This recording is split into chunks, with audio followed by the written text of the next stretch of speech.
Hi, I'm Nick Gillespie with Matt Welch. We're doing Ask a Libertarian 2012 to celebrate the paperback publication of our 2011 book, The Declaration of Independence. It has a new foreword. Please pre-order it at your bookstore or online.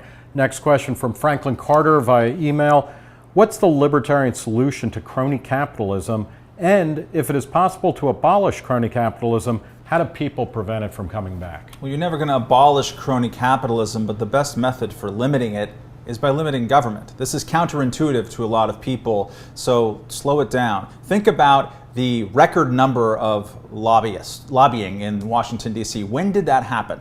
Well, that's happened under the Barack Obama administration, which came into office saying we're going to reduce the power of lobbyists. Well, they did that at the same time while spending record amounts of money and writing huge bits of legislation in the form of the Affordable Care Act and the Dodd-Frank bill, which kicks a lot of things to regulators. And when you do that, you are inviting industry to come in and write their own legislation. The more regulation you have, the more crony capitalism you'll have. And the more deregulation you have, the less. One example that we talk about at great length in the book is the deregulation of the airline industry. For 4 decades, the airline industry, from its inception in the late 30s through the early 70s, was the same 4 airlines.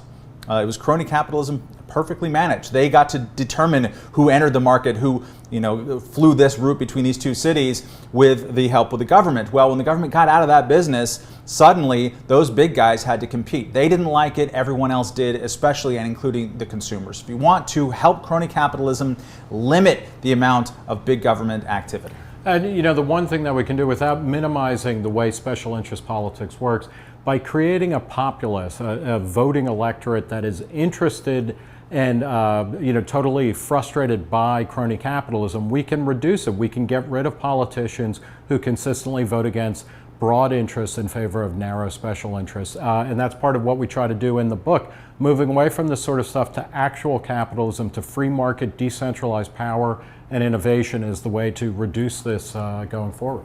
Ask a Libertarian 2.0. Keep those questions coming. We'll be here all day.